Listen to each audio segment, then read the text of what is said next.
Hello, students. This is Mrs. Moore for ELA 7, and this is basically your second lesson, and we are going to be talking about Jekyll and Hyde. And again, I know we have a new student. Welcome.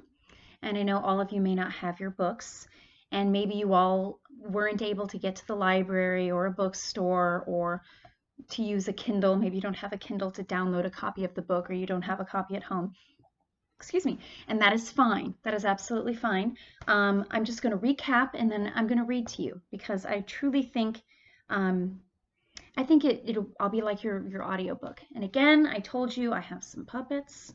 So let's go through, and I just want to summarize, particularly to refresh your memories and for our new student. All right, I don't want this person to be left out. So again, you'll recall it begins with the story of the door. And Dr. Jekyll and Mr. Hyde, it is a mystery, and we are given information in such a way as to help us solve the mystery. So we know that, let me find my guys here, that Utterson, this puppet here, he's a lawyer, okay? We're told at the very beginning of the story, he's the sort of man who doesn't really meddle in other people's affairs, that and again, he's a bachelor, he's a lawyer, and he is someone who himself, he's pretty abstemious with himself, and by abstemious I mean that he doesn't indulge in a lot of pleasures, right? He's not going to drink to excess. He's not going to go to the theater all the time. Even though he enjoys these things, he is more strict and careful with himself morally, all right? And however, he's not judgmental when others engage in those behaviors. If you are going to the bars or drinking too much or going to the theater all the time or spending all your money, not being careful, he's not going to judge you. He's going to be your friend. And it says, therefore, he's often the last friend in the lives of downgoing men. All right. So we are told that he has a tradition, a Sunday tradition, where he goes on a walk with his friend. And again, my son Dan made this a modern child. There's even a phone in his pocket. Ridiculous. But his friend, Mr. Poole, and they're walking together, and they don't even really say very much, it says, but good friends can enjoy a mutual silence, can they not? Yes. And they walk by a door. What can be a door? They walk by a door. And this is when Utterson says, Poole, see, this is why we have pockets. He says, did I ever tell you the story of that door? That door? And, Utterson says, no, please tell me this story. And so then we're going to be taken into a story from Mr. Poole. Mr. Poole, he's narrating now. There he is. Okay, I didn't mean to put him that close. He says, one day I was out in the night. It was nighttime, I believe. And I was on this corner, in fact, and I saw this kind of, where is he? This wicked man. There's something about him indescribable. Dwarfish, a face that radiated evil, just something that you instantly are repulsed by this character. He's out, just walking like a bat out of heck on the street. And here comes a little girl. Oh, there's my little girl. And she, I think, is on an errand for a parent. Hi! And so she's racing, taking her basket to grandmother, whatever. That's the part of the story that's weird to me. And he just runs right into her and runs over her like a juggernaut, like just an unstoppable force. Runs over her. And he delights, doesn't care, likes being mean. And she now is a mess. She screams, ah! Her parents show up. They're ticked off. Mr. Poole is there with a doctor, and they basically tell this fellow, look, we can ruin your reputation. We're going to tell everybody the way you ran over this little girl and had no heart about it. And he's like, do your worst. And instead they come to this agreement that he will give the little girl's family money. And then this situation will be hushed up. And so he goes into the door. Here's the door. Comes out, clunk, and has some money in gold and the rest of the amount written in check, signed by a well-known character. And he says, and this was signed by someone we know, somebody of high repute. How strange. And he goes, oh no. What? Well, I now know who that is, because I know who that door, who lives behind that door. I know this. And he says, oh, why didn't you stop my idle tongue at once? Oh, let's never talk of this again. Okay, because they're not gossips, and they don't like to know other people's business, because there is a part in the first chapter where I do believe it's Poole says he doesn't like to ask impertinent or nosy questions, because sometimes you end up dislodging secrets from people's lives. You end up going in their closet and pulling out all those old skeletons, and they might be reputable people who have gone on and reformed and lived good lives. So they don't want to ask any more questions about this guy or the door. They just want to move on with their lives. And so we know that in the second chapter, that's the story of the door. And again, this version is what we're using at school. And I know we've talked about this. A couple of you have said, they make it look like the only reason you would read this book is to do well on the SATs. Fine. But it is useful because inside you have definitions here, all right? And it is a difficult book to read. It has very rich language. And if you can have words defined for you to help you out, to put in your mind for later, that's a gift. We're not going to judge. We're not going to judge the cover, are we, people? Okay, so that was the story of the door, the second chapter.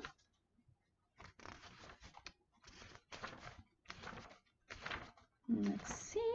So we remember, those of us who read this together the last couple of weeks of school, that all our friend Utterson can think about is Hyde from that point on. Hyde is in his imagination. You're thinking of me, aren't you? I can't help myself. You see, he's thinking of him all the time, right? And it says, in fact, his imagination is enslaved rather than engaged. And we talked about how it means he can't stop thinking about him. He thinks about him all the time, though he's never seen this person. And in part, he knows, because he knew to whom that door belonged, that this person, this awful person who runs down a little girl in the street, is connected to his good friend, Dr. Jekyll, because he knows that's Dr. Jekyll's door, and he knows then that it was Dr. Jekyll's name on the check. And Utterson is also Dr. Jekyll's lawyer. He has made a will for him, and there's something in the will that has troubled Mr. Utterson, which says that if anything should happen to me, if I am to disappear, I would like Mr. Hyde to take my place and have possession of all of my worldly belongings if I am to disappear. And so the lawyer in Utterson is like, disappear? That's peculiar, right?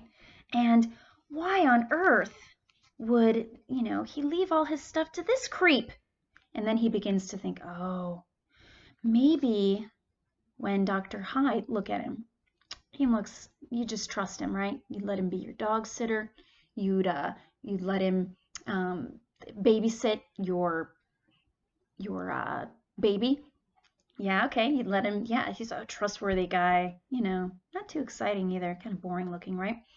Why on earth would he be connected to this guy? And so Utterson begins to think it could be perhaps that in his youth, maybe he lived a little wild, and you never know what that could mean, that he got into some scrapes in his youth. Heck, well, I'm not going to tell you what it could mean, but some pretty shady things, and that maybe somehow Hyde knows about them, and he's blackmailing him. So what Hyde begins to do is wait around. Hyde then goes to speak with a mutual friend. Oop, not Hyde. This is why the puppets are so useful. Okay.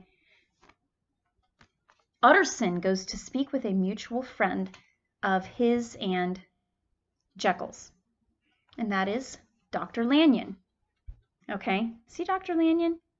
Nice beard, okay? And Utterson says to him, I'm wondering if you've seen our friend Jekyll lately? How's he doing? What's the scoop? Ah, don't talk to me of Jekyll. Humph. Well, why? What's going on? He has grown too fanciful for me. Too fanciful. I've not seen him in quite some time. Too fanciful? Yes, on him. He thinks he has bad morals in his science. Oh, it's just science. Psh, that's nothing. So he's reassured. They're not friends anymore because of science. Okay. Harumph. Okay. So, he finds that out, and then he ends up kind of waiting around a lot. Waiting around, hangs out by the door. He's determined to catch a glimpse of Hyde himself. And one day he is rewarded for his great patience. He's hiding in the shadows. Pretend the door is there. Dun, dun, dun, dun, dun, dun. Oh! Let me see your face. We have a mutual friend. Who's that? Dr. Jekyll? He never said anything about me to you. You lie. I did not think you would lie. And he looks at him, then he slips in the door. So that's how that goes down. Then Utterson goes to Jekyll's for dinner, and they're good friends. They're having cognac and duck and blood pudding, stuff people eat in England. Great time together. And all the guests leave, and they're like smoking a pipe by the fire, enjoying themselves. And what Jekyll, this is not Jekyll, this is Utterson. See why I need these puppets? Utterson says, I saw your friend Hyde the other day. Harumph, did you? Yeah, that will. It bugs me. The will bugs me. Look, rest assured, my dear friend, I can be rid of Hyde any time I choose to. Oh, well, okay, I just wish you weren't in your will at all. And I wish you would talk to me and tell me what's going on, because I gotta... Shh, be quiet. I've got it under control. Let us not speak of it again. Okay. Then Hyde does some bad things, some more bad things. There's a maid looking out a window, daydreaming. Oh, it is so beautiful outside. And sees a famous, I believe he's a member of Parliament. Yes, Sir Danvers Carew, walking. I don't have a Sir Danvers Carew. He's walking. He's got on hot red shoes. Da, da, da, da. And she looks out and sees Hyde just beat him to death with a stick. A stick. Hum, hum, hum. And then the dead body is left there with the stick, okay? And the maid faints, oh, because women can't take such scenes, which is far too delicate. All right. And it is later found that, of course, Sir Danvers Carews is dead.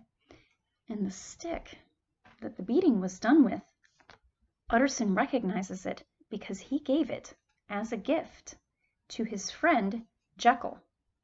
This is problematic. And there is a letter on Sir Carew Danvers, the guy's person, which is addressed to Utterson. Okay, and there is a gold watch there and some money, things that aren't stolen, which show us this is not a robbery, something's going on. And then Utterson and the police, they go to Hyde's apartments in a sketchy part of town, as one might assume. And he's ransacked the place. They think he's going to go and get money at the bank. And this is where we've left things. And so now, thank you for enduring my amateur puppet show. We'll see these characters again. But, I I'm trying to make this so that we understand it and we're ready to go, and I want to include, there we go, our new student. But let's turn to the book itself. And yes, pretend I am your audio book and just go on ahead and listen to me. Oops, sorry, I didn't mean to put my finger over the camera. Okay, so let's see where we are going to begin here. If you have your book, you're welcome to follow along. Dun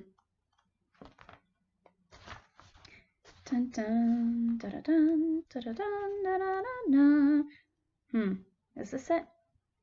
I believe it is. Okay, we are on in this edition, page 51, the incident of the letter. It was late in the afternoon when Mr. Utterson. Oh, that's Dr. Jekyll.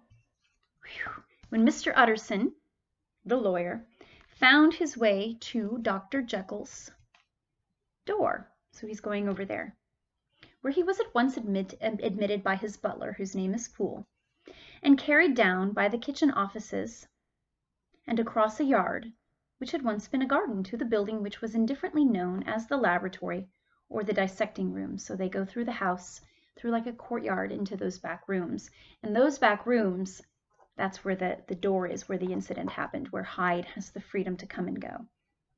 The doctor had bought the house from the heirs of a celebrated surgeon, and his own tastes being rather chemical than anatomical, so he mixes up potions, Dr. Jekyll. He doesn't cut up cadavers or perform surgeries.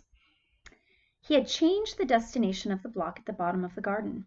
It was the first time that the lawyer had been received in that part of his friend's quarters, and he eyed the dingy, windowless structure with curiosity. He gazed round with a distasteful sense of strangeness as he crossed the theatre, once crowded with eager students, now lying gaunt and silent, the tables laden with chemical apparatus, the floor strewn with crates and littered with packing straw, and the light falling dimly through the foggy cupola. So, if you've ever seen in shows where there's a medical theater where students have kind of theater seating and there are windows here, they can watch a surgery being performed, that is what this is. That is what this is, okay? At the further end, a flight of stairs mounted to a door covered with red baize, and baize is like the same material that covers a pool table. And through this Mr. Utterson was at last received into the doctor's cabinet. It was a large room, fitted round with glass presses, furnished among other things with a cheval glass and a business table, and looking out upon the court by 3 dusty windows barred with iron. Doesn't sound very pleasant, does it? The fire burned in the grate, a lamp was set lighted on the chimney shelf, for even in the houses the fog began to lie thickly. And there, close up to the warmth, sat Dr. Jekyll, looking deadly sick. Uh-oh, he's looking deadly sick, okay? He did not rise to meet his visitor, but held out a cold hand and bade him welcome in a changed voice. Welcome. Okay, so let's see.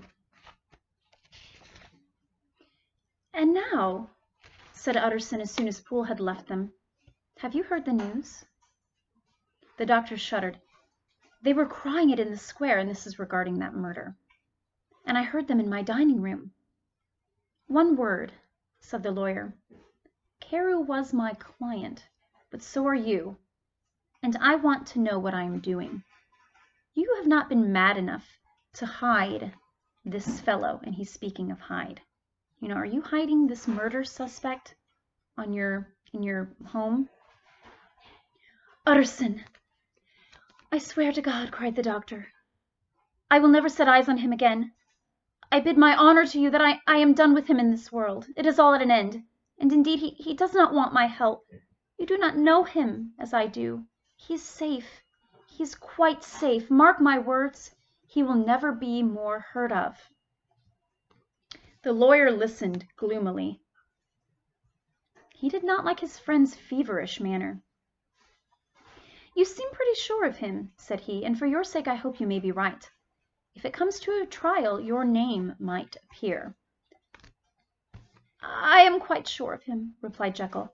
I have grounds for certainty that I cannot share with anyone. But there is one thing on which you may advise me. I have received a letter, and I am at a loss whether I should show it to the police. I should like to leave it in your hands, Utterson. You would judge wisely, I am sure. I have so great a trust in you." "You fear, I suppose, it might lead to his detection?" asked the lawyer. "No," said the other. "I cannot say that I care what becomes of Hyde. I am quite done with him. I was thinking of my own character, which this hateful business has rather exposed." So he has a letter. He's a bit worried that he will be connected with Hyde in some way. So Utterson ruminated a while. That means deep thinking. He was surprised at his friend's selfishness and yet relieved by it. So think about that. It's selfish for the fact that there has been a murder and all he cares about is that he might be connected to it, right? Because a good man has been killed by someone he knows. At the same time, you can be relieved by selfishness because it means a person is thinking of himself and maybe thinking of getting rid of this guy in his life, right?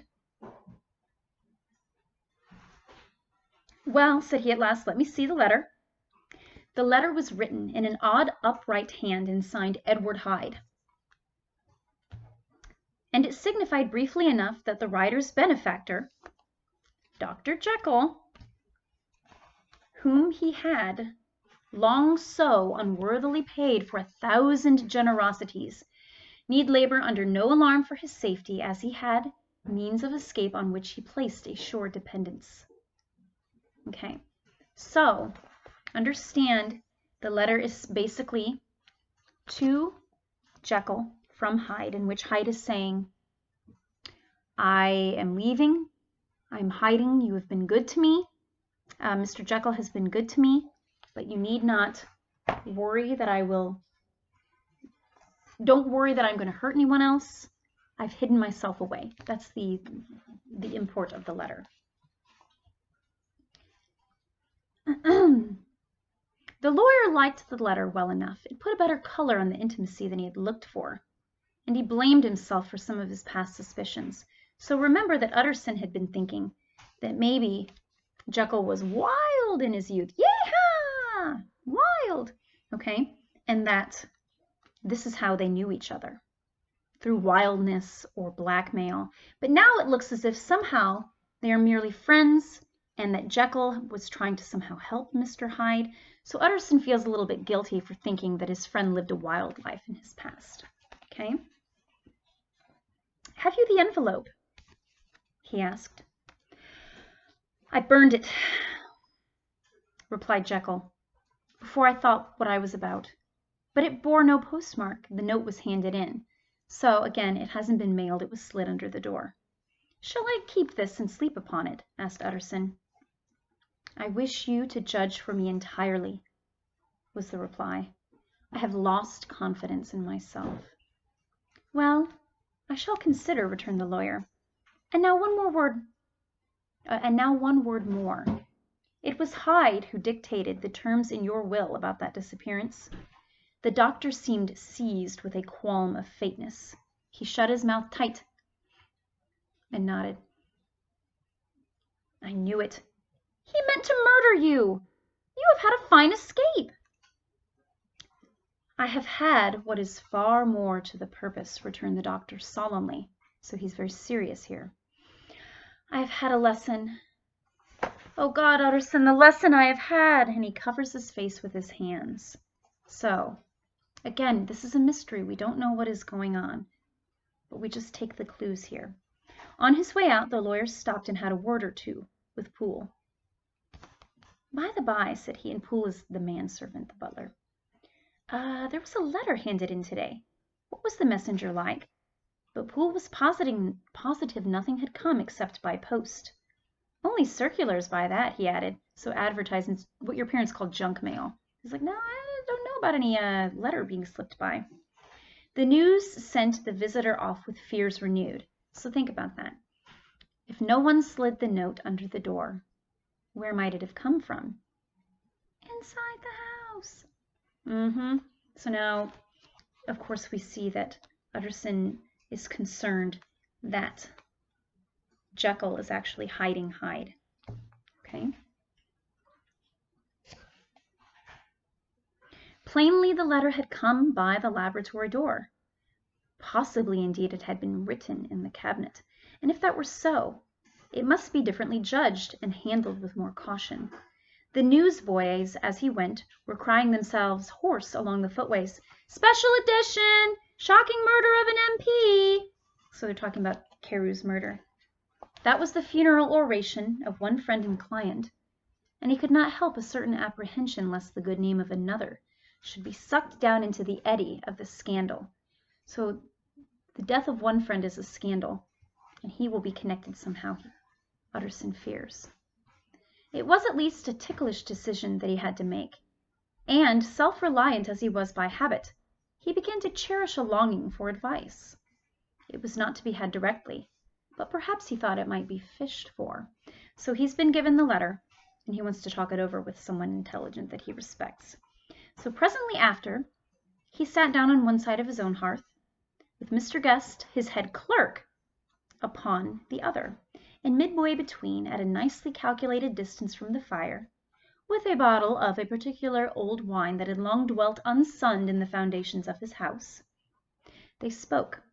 The fog still slept on the wing above the drowned city, where the lamps glimmered like carbuncles, and through the muffle and smother of these fallen clouds, the procession of the town's life was still rolling in through the great arteries, with a sound as of a mighty wind. So we've seen twice in this chapter fog. And any of you who know about London know London has a lot of fog. Perhaps you've read Dickens' A Christmas Carol, and you will remember how the cold and the fog descended upon Bob Cratchit as he left Scrooge's counting house on Christmas Eve. Now, think about fog for a moment. Think about how it really is low-lying clouds. And what do clouds do? They hide the sun. And if clouds are low, they're going to hide the world from you. If you've ever seen much fog, I grew up and we had fog delays when I was a kid growing up in Ohio, where we couldn't safely drive to school because it was foggy in the mornings. When it's foggy, you can't see very far in front of yourself when it's very foggy. Think of all that is hidden in fog. And so we might say that the city itself is mysterious at this time, just like this whole case that Utterson is trying to figure out. So keep your eyes open for fog, okay? Let's see. But the room was gay with firelight. In the bottle the acids were long ago resolved. The imperial dye had softened with time, as the color grows richer in stained windows, and the glow of hot autumn afternoons on hillside vineyards was ready to be set free and disperse the fogs of London. Insensibly the lawyer melted. There was no man from whom he kept fewer secrets than Mr. Guest, and he was not always sure that he kept as many as he meant. Guest had often been on business to the doctor's. He knew Poole. He could scarce have failed to hear of Mr. Hyde's familiarity about the house. He might draw conclusions. Was it not as well, then, that he should see the letter which put that mystery to rights, and above all, since Guest, being a great student and critic of handwriting, so he's a handwriting expert, would consider the step natural and obliging? So he's basically talking himself into showing the letter to Guest because it makes sense for Guest to see it. The clerk, besides, was a man of counsel. He would scarce read so strange a document without dropping a remark. And by that remark, Mr. Utterson might shape his future course, so he still doesn't know what to do with the letter. That is a sad business about Sir Danvers, he said. Yes, sir, indeed. It has elicited a great deal of public feeling, returned Guest. The man, Hyde, was of course mad. Now this is an interesting point, right? To say someone is mad, you're implying he's crazy. Is Hyde crazy? We'll think about that. We'll think about other possibilities as well. I should like to hear your views on that, replied Utterson. I have a document here in his handwriting. It is between ourselves, for I scarce know what to do about it. It is an ugly business at best, but there it is, quite in your way, a murderer's autograph. Guest's eyes brightened. You know, he's excited. He's a handwriting guy. And he sat down at once and studied it with passion. No, sir, he said, not mad, but it is an odd hand. So, if there's a way to tell someone is insane by handwriting, just kind of interesting party trick, right? Great way to make friends. Let me look at your handwriting. You're insane. People probably won't like you very much. But he says no, it doesn't show insanity. And by all accounts, a very odd writer, added the lawyer. Just then the servant entered with a note. Is that from Dr. Jekyll, sir? Inquired the clerk. I thought I knew the writing. Anything private, Mr. Utterson? No, it's only an invitation to dinner. Why would you like to see it? One moment, I thank you, sir. The clerk laid the 2 sheets of paper alongside and sedulously, this just means with great care, compared the contents. So he's looking at a letter from Dr. Jekyll and a letter from Mr. Hyde. Thank you, sir, he said at last, returning both. It's a very interesting autograph. There was a pause, during which Mr. Utterson struggled with himself. Why did you compare them, Guest? He inquired suddenly. Well, sir, returned the clerk, there is a rather singular resemblance. The 2 hands are in many points identical, only differently sloped. Rather quaint, said Utterson. It is, as you say, rather quaint, returned Guest. Now, the word quaint here, it's not one of our words that's marked as a vocabulary word, but something that's quaint, you would think it's almost prosaic, adorable, something not of note. So to say that the handwriting comparisons are quaint, it's an interesting word choice. I wouldn't speak of this note, you know, said the master. No, sir, said the clerk, I understand. Because if Dr. Guest or Mr. Guest went out into the streets and said, by the way, Jekyll and Hyde have the same handwriting, you know, that would cause suspicion. But no sooner was Mr. Utterson alone that night than he locked the note into his safe, where it reposed from that time forward. What, he thought, Henry Jekyll forged for a murderer, and his blood ran cold in his veins. So we have to think about the conclusion Utterson has come to. Utterson thinks that Jekyll wrote the letter from Hyde and forged his handwriting because he's so determined to protect a murderer. This is a problem, but he locks it in his safe. Think about why.